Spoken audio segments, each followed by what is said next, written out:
with funding because it's very expensive. And all these women NGOs, the maximum we can reach is a 1 million, 2 million, 3 million people because of the funding or whatever. Education is a government responsibility. Very true. What are we going to do after the revolution? Now, we have a big problem. There is a huge rising economic problem. People are unable to feed their kids. There is layovers from all the companies. There are layovers from the factories. We are working with petty vendors who are working day by day. They have no source of income. So what we're doing is trying to address these things. So we are trying to find jobs for people. We provide credit, but the problem is the market is really problematic. So we're trying to get compensations for these women.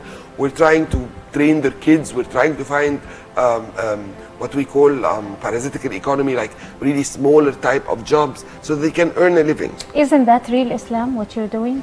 Of course. It's the core of Islam, bringing welfare to society and I believe and a decent, honorable jobs instead of I totally agree stealing with you. and. I think real Islam is how you treat people. It is not how you Islam is about your core. It is not about what you appear like. Islam is gawhar wa laysa mazhar. It's really your inside, not how you look outside. It's how you don't lie, you don't cheat, you don't gossip, how you give welfare to people, how you love people, how you connect with people, how you really want to empower people. That is true Islam. But let me touch on that fact. I mean, you're one of the people, the pioneers in that field, and we've all been familiar with that. But now you have a responsibility on your hands, and you have one big channel, because it's in your hands now to enlighten the people and spread the awareness, since people are in bad need for that in order to be able to stand up to the wrong beliefs and the tarnished images of the rituals of Islam. So did you think of anything? Do you have a plan? How are you going to do that? Because you can do a lot.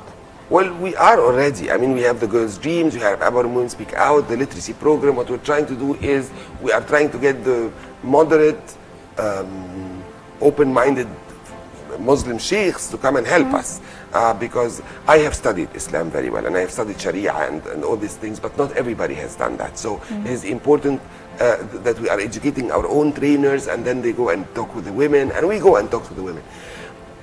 But this is all pending that we are allowed to talk to the women after. We'll see what happens in Egypt. But for all these reasons, I wrote my book. Women in the Liberation Square was a book I wrote about stories of women from different classes, different religions, different education, who came to Tahrir Square and were shoulder to shoulder. You interviewed some of them?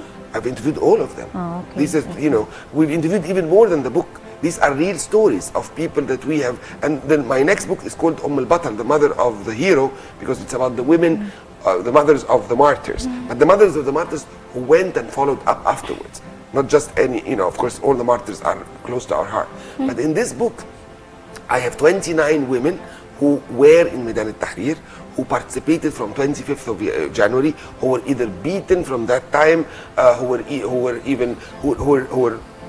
hand in hand with men, working and fighting and trying to liberate Egypt, with the men exactly like them, who never suffered harassment at that time, when we had the utopia of Egypt at that time. And 4 cases of women who died. And the idea is to prove to everyone, this is not the revolution of one particular Egyptian. This is a revolution of all Egyptians. There were men and women, young and old, Muslims and Christians. This is the revolution of Egypt. And Egypt belongs to all Egyptians. And even if we're going to have a couple of years where there will be a little bit of darkness, in the long run, we are going to win. Women and the Egyptian people are going to win. We have been silent for such a long time, nobody's going to silence again.